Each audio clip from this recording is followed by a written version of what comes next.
All right, we're back here for round three. We won the roll. Certainly going to play. And we got a pretty good hand here. Two lander, but we got two two drops as well. We get our bomb rare.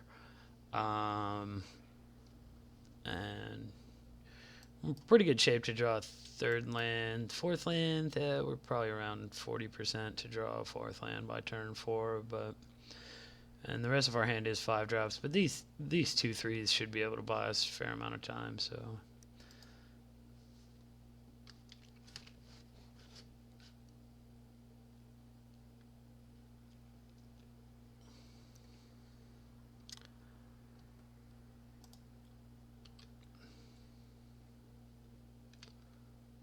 let's see what our opponent's up to here. Another plains deck.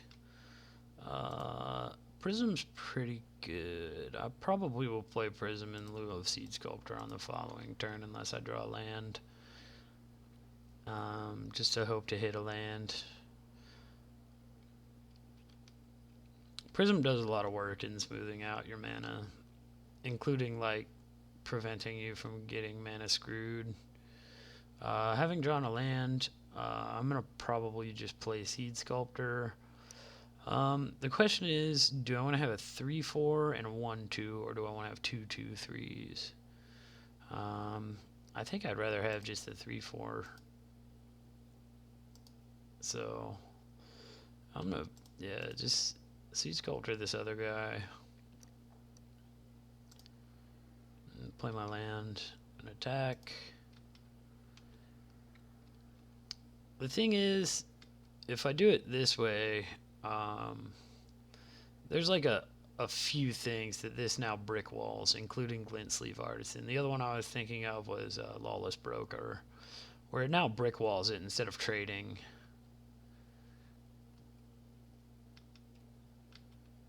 And another land is pretty great. I'm going to play Prism.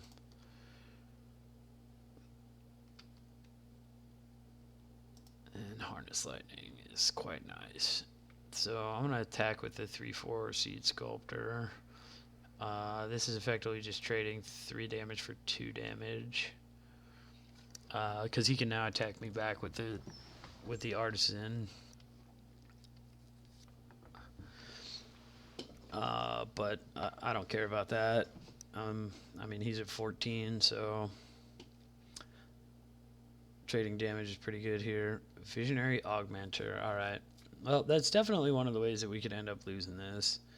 If he just gets to go wide enough, and then he can Inspired Charge us out. I'm just going to Harness Lightning this. It just uses my mana really well. And ideally, I'm going to draw land. If I don't draw land, hopefully I draw pretty much anything other than Wildest Dreams or Accomplished Automaton. But I think basically every draw step in my deck other than Accomplished Automaton makes me want to do this. Because it just uses my mana the best. Or I guess like a Cub I'd be fine just doing that next turn. But I think the vast majority of my draws make me want to just fire that off. And I do need to start killing his stuff because one of the easiest ways for me to lose is to Inspired Charge. Definitely going to play Gear Hulk here. Definitely going to play a pre-combat, and I'm going to attack with both of my creatures. So he's got 5 power, 4 toughness. So I think just 3 and 1 is the best. So now either of our guys can trade with this whole board, and that's the only possible blocks that he has. And we're still not dead to Inspired Charge, so it's going to be hard for him to just eat this.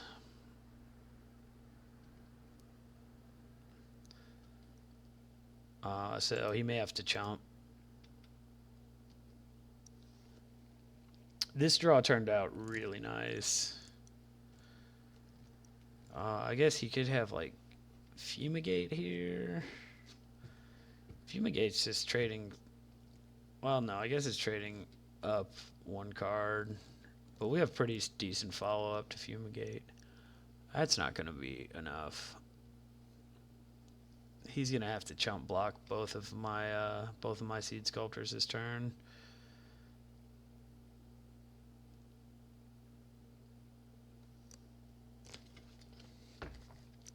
Or I guess he could, like, he could triple block the Gear Hulk with Augmenter and 2 servos and then chump one of the Seed Sculptors. Neither of those are really winning plays. And I am not going to add to the board here.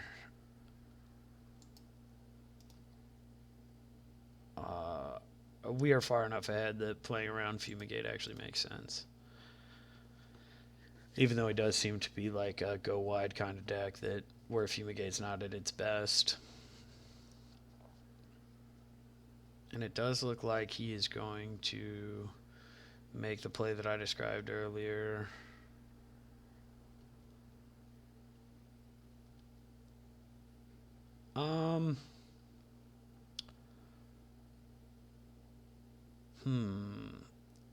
Now that he's at 1, yeah, I still just don't think it makes any sense to add to the board here.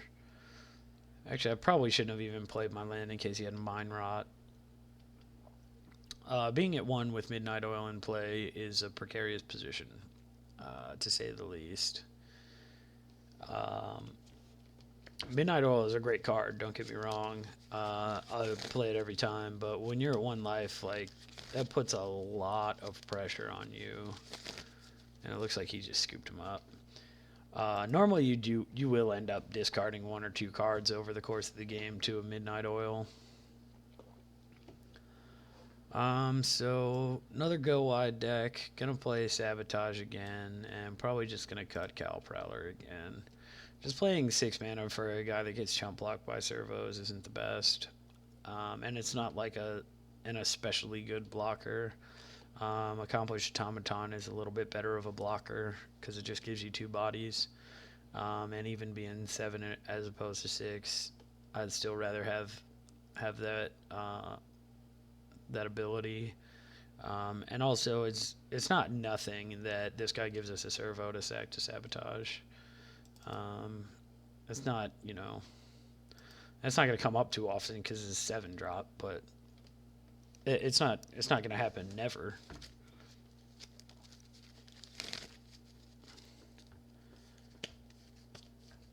This hand is fine. It's not great. This is the type of hand where we actually could end up sacking the stupid Gear Hulk to the Sabotage.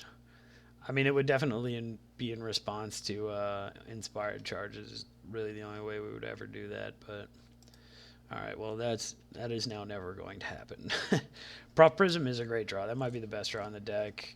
Cub would be pretty good too, but Prism is very high on the list of best possible draws. So I basically just want him to keep casting stuff that dies to Sabotage. And it'd be nice if I didn't draw any more lands for a while. 6 is a lot to have this early in the game. Especially when I don't really want to cast my cards. The cards that I have. I kind of want to hold this for a little while.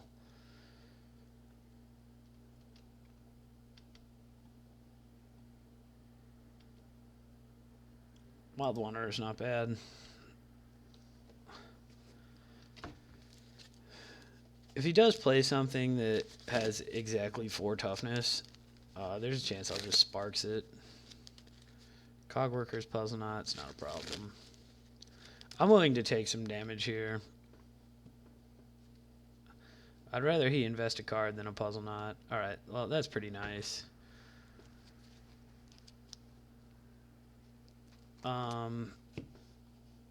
Yeah, hopefully if he decides to pump the rats here, I'm going to tag it with the Sparks. Because I can still kill it because I have the Prism. He did. So this actually, this conceals the incendiary Sabotage a lot better. It also does help preserve my life total a little bit, which is nice. So I'm gonna pass the turn, and then basically, regardless of what happens at the end of his turn, I'm gonna fire off sabotage. Dund operative, totally fine with me. So he's gonna have a puzzle knot up still. I'm actually, since he played this pre-combat, um, hmm, this is definitely all happening. Yeah, I'm just gonna fire off sabotage now. I think that I don't think that he would have played just the doomed operative pre-combat. I think if he had another play, he would have made it.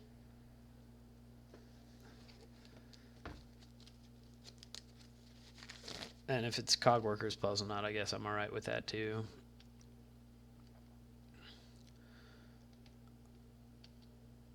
I'm gonna play my Tiger, and then play the Gear Hulk next turn. Because I don't really want to just make it an 8/8 against Black White, where he's like got access to a ton of different types of removal that kill like large dumb creatures.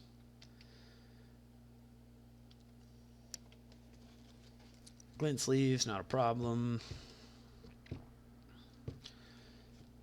And he is out of gas, it looks like.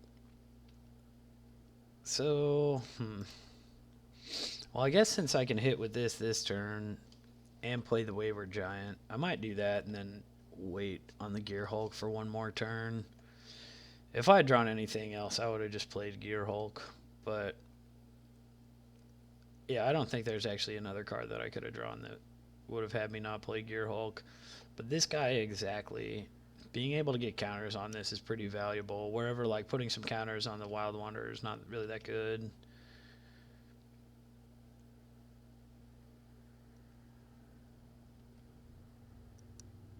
So we're just going to hit with the Tiger. And again, this does conceal the play a little bit, which isn't nothing. It's not a huge deal, but it does matter some amount of the time. Like, it could legitimately affect how he plays. Thinking that this Tiger is going to be a 4/4 next turn, when in reality, I'm going to put 2 counters on this and 2 counters on this, and then have a 4/4, a 6/6, and a 6/7.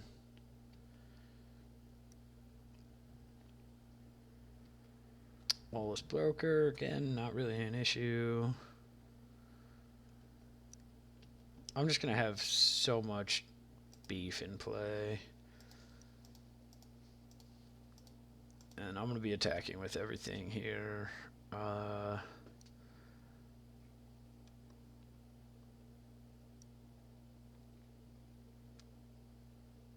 So, let's see. So if I put 2 counters here and 2 counters here, I can trade for... This guy can trade for the Artisan, the Broker, and a Servo. And the Giant can trade for the Artisan, the Broker, and 2 Servos.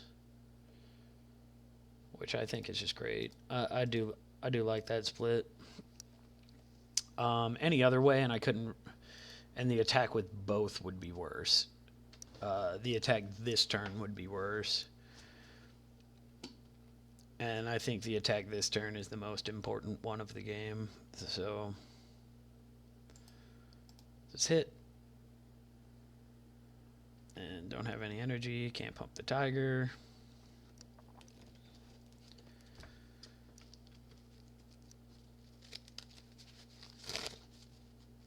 He's going to need a puzzle knot.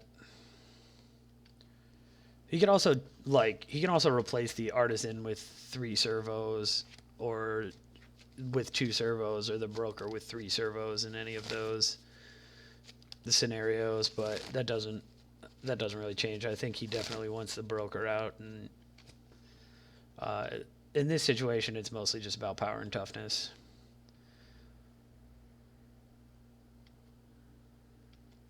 This is all fine.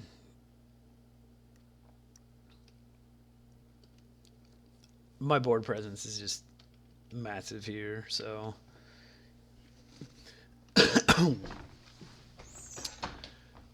I guess we're at parity if he has if he finds revoke, because he can revoke the giant, and then I mean I'm still up the wild wanderer and the plains that are in my hand, but the board is at parity. I mean, I will just 100% be taking this 2 damage. I really could not care any less about that. He could have built to last or something. All right, just picked him up. So looks like we won the match. I don't know what's going on with my. All right, I won six packs of Kaladesh. It's pretty sweet. That was a good draft. Things went smoothly. Opened a insane bomb rare in pack 1, pick 1, so got to play it, and every time we played it, we won the game. So that was that's about as smoothly as a draft can ever go. We had a couple of hands that came together for us too, like the 2-lander that we ended up casting up 5-drop on turn 5, and yeah, so. When things go well and you have an awesome bomb rare, you tend to win matches. So, all right, well, that's it for this draft, and we'll get another one going not too long. I might not do anything else until Aether Revolt comes out. These formats have gotten pretty stale, so I mean, I still enjoy Kaladesh, but I'd much rather save my these packs or whatever for once we have another set to add to them. But we'll see. I may do one more. And standard stead with all the bannings that just came down. Copter, Reflector Mage, and Emrakul all just got banned. So there's no real reason to play standard at the moment. But we'll find out how new standard comes out. We'll get another draft video going. Make sure if you guys have any comments, you want to talk about any plays, any of the picks, anything like that, leave them in the comments, and I'll be checking on them from time to time, and I'll definitely be active on there. So feel free to post your thoughts. All right, thanks a lot, guys. See you next time.